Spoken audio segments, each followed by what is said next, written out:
Q 宝，你怎么不喝啊？是你们主动找我，喝红酒有什么意思？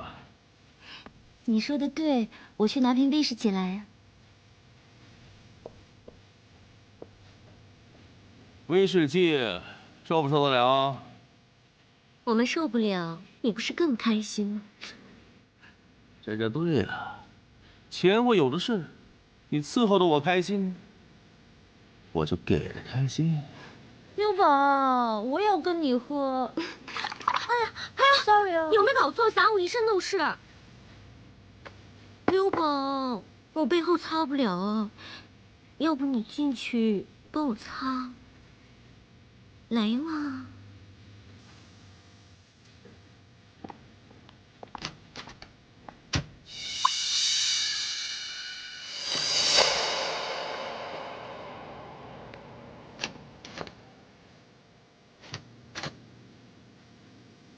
不好意思。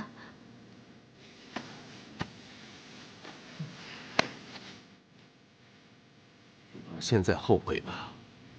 你不觉得多个人更好玩吗？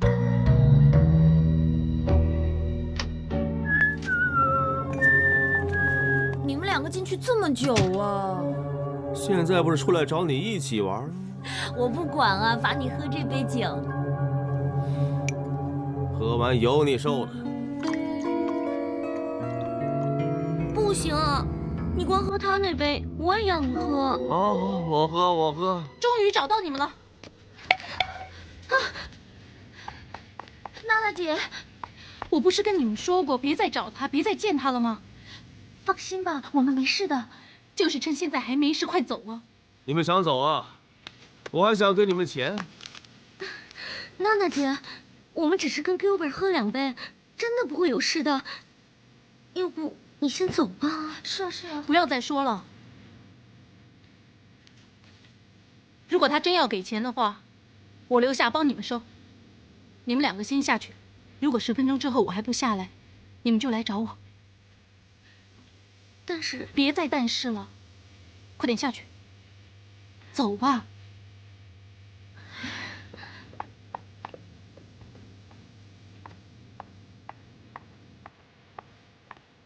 别担心，我帮你们收钱。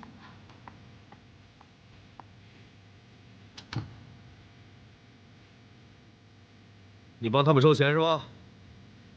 坐下慢慢聊。司万科，是不是有什么新消息？今天就是限期，如果检控处那边不正式提出起诉呢，这件事就暂时告一段落。不过，我觉得他们提出起诉的机会很小。佳耀，你算是逢凶化吉了。Yes！ 我还担心了好几天，非要庆祝一下。佳耀，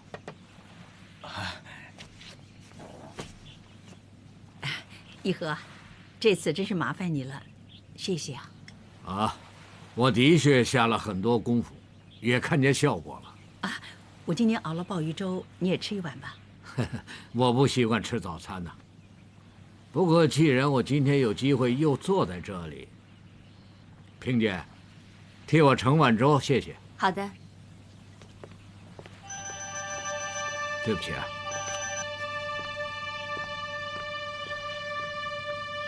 喂，知道了。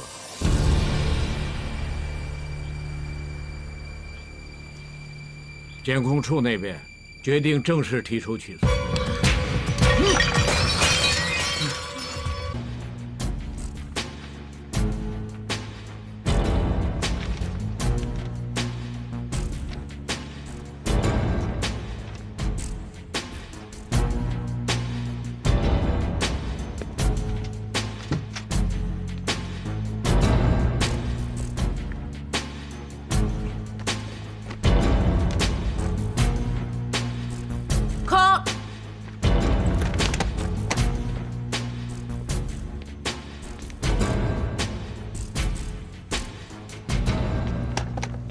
法官阁下，案件编号是 HCCC 9912013，香港特别行政区政府诉宋家耀。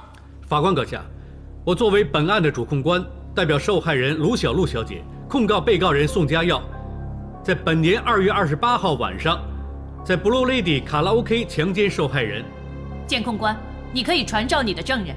马志远总督察，你是负责这个案件的，请你简单描述当晚接报到场的经过。当晚报警的是卡拉 OK 职员，我们抵达现场的时候是深夜1点钟。当我们看见卢小姐的时候，她情绪非常激动，不停地跟我们说那个坏蛋强奸了我。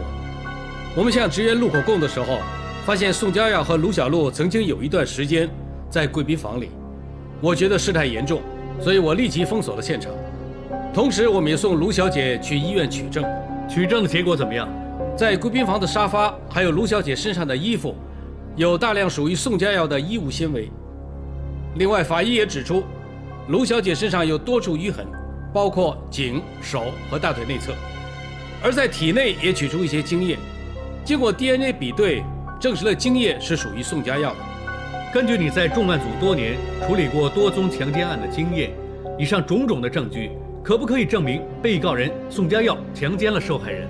我相信他们俩在案发现场曾经有过亲密的接触，而卢小姐不是出于自愿，所以身体上有多处伤痕，加上精液的样本化验，我们警方有理由相信宋佳耀就是强奸卢小璐的人，所以我及时向我上级汇报，并且申请拘捕令。谢谢马督察。法官阁下，我没问题了。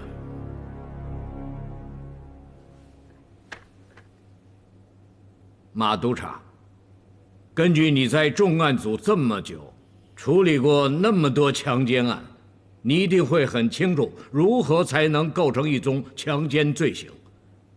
请你告诉大家，强奸是指利用威胁或者暴力的手段强迫被害人进行性行为。在这里我听到3个关键的字，第一就是性行为，2威胁，第3就是暴力。至于第一点，根据法医的检验，我不否定我的当事人曾经跟卢小璐发生过性行为。至于第2点，因为双方的供词里都没提到我的当事人曾经向卢小璐威胁过，所以可以排除这个因素。也就是说，现在唯一的关键就是我的当事人在当时有没有使用暴力。正如我刚才所说，卢小姐身上有多处的淤伤，证明她不是出于自愿。那请问马督察，那些淤伤到底有多严重呢？法医报告指出，是轻微的皮外伤。那些淤痕可不可以是暴力或者是殴打所造成的呢？不可以直接证明。那又可不可以是一对青年男女喝醉酒之后激情做爱而产生这些淤伤呢？有这个可能。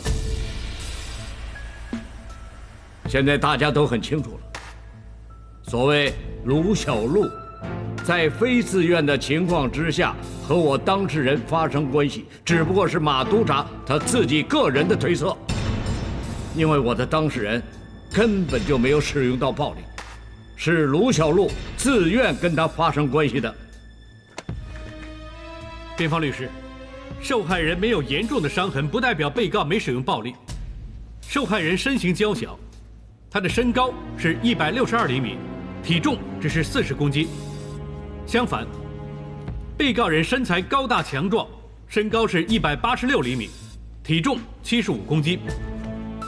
双方体型相差那么远，被告要强迫受害人就范，根本不需要使用严重的暴力。你所谓受害人是出于自愿，根本就是你个人的推测。还有一点是你忽略了，就是受害人当晚去卡拉 OK 的动机。法官阁下，我想传召第2位证人。我叫傅雪瑞 ，Carol， 是永联娱乐旗下的模特儿，卢小璐是我的经理人。除了卢小璐之外，你还认识本案的被告宋佳耀？是，我们之前是见过1、2次面，但不是很熟的。最近有一晚，我跟 Bella 在卡拉 OK 碰见他，就一起喝酒了。跟着呢？跟着，我们喝多了就跟他发生了关系。你们那晚完事之后，就发生了冲突。是啊，做完之后，他骂我们是鸡，还打伤了我们，害得我们第2天开不了工，整个表演取消，损失了20万。所以案发当晚，你们经理人卢小璐就去找宋家耀理论。其实娜娜白天已经找过他1次了，但是他不肯赔钱。我跟凯尔不服气，那晚就再去找他。娜娜知道后就来为我们出头了。为什么后来只剩下卢小璐在那里？娜娜来了，怕我们会有危险，就叫我们先走。谁知道宋家耀突然说肯赔钱，娜娜就留下帮我们收支票了。谢谢。以上2位证人的证供很清晰地告诉大家，受害人作为一个尽责的经理人，在案发当晚去卡拉 OK 的动机纯粹是为了工作，为了帮旗下模特追讨赔偿，就是利用受害人对工作的热忱、对下属的关心，借这个机会把他强奸。你怎么形容你们跟宋家耀的关系呢？一夜情？可以这么说了。也就是说没感情基础，那就是没顾忌。为什么你们被人虐打都不报警？因为我们是模特儿，也算是公众人物啊，我们不想把事情闹大。还是你们怕把事情闹大，把你们的坏事揭发出来，被人知道你们当晚想偷我当事人的钱呢？我当事人根本就没有打你们，你们是在争执之下受伤的。不是，我们不是偷钱啊。你们不觉得是偷钱，那为什么要趁我当事人睡着了，然后从他的钱包里拿钱呢？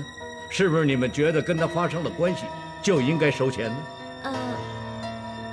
你不说话，那就是了。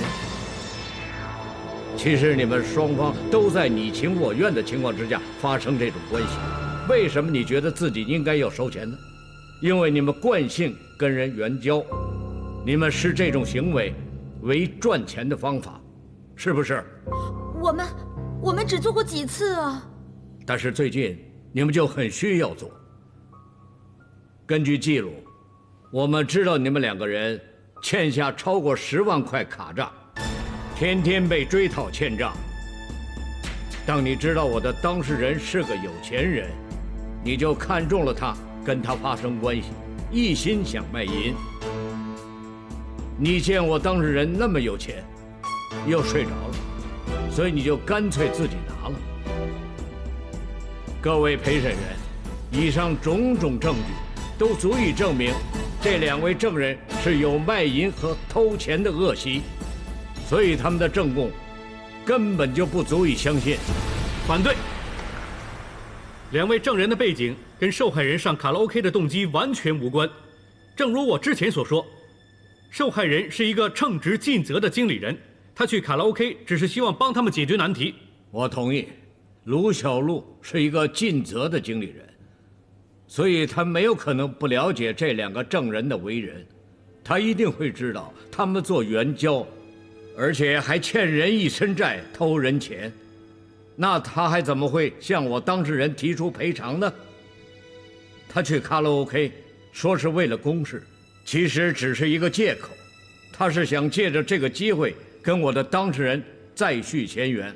据我所知，他们俩之前只是在一个宣传计划，在公事上有过接触，他们根本连朋友都说不上。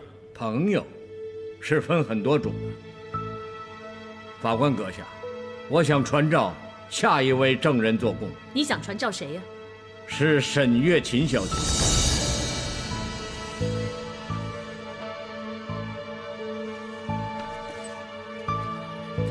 本席批准你的要求。沈月琴小姐，你跟宋家耀是什么关系呢？我跟宋家耀先生从小认识，我们在英国念书的时候开始拍拖，直到3个月前我们分手了。你能不能说一下3个月前发生的事？3个月前，我有一天去篮球场看宋家耀先生打球，碰巧当时我看见……哎，我不想知道这件事，我想你说说在游艇上发生的那件事。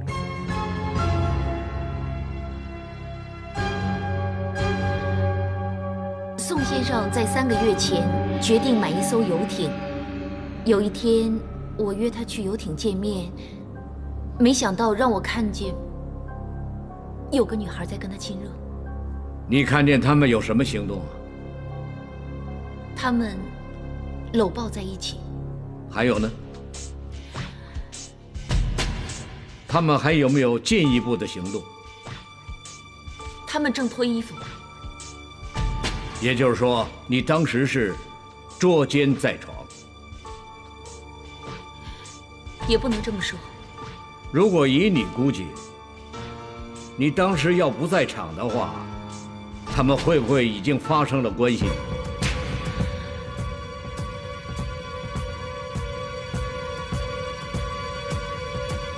应该会。你就是因为这个原因跟宋家耀分开？其实我跟宋家耀先生在性格上有很多不合，并且很长时间，有几年。不过你很珍惜这段关系，要不是这个女孩出现，你不会轻易放弃这段超过10年的感情，是不是？是。我想你能告诉大家这女孩是谁，她在不在庭上？她在庭上，她就是卢小璐。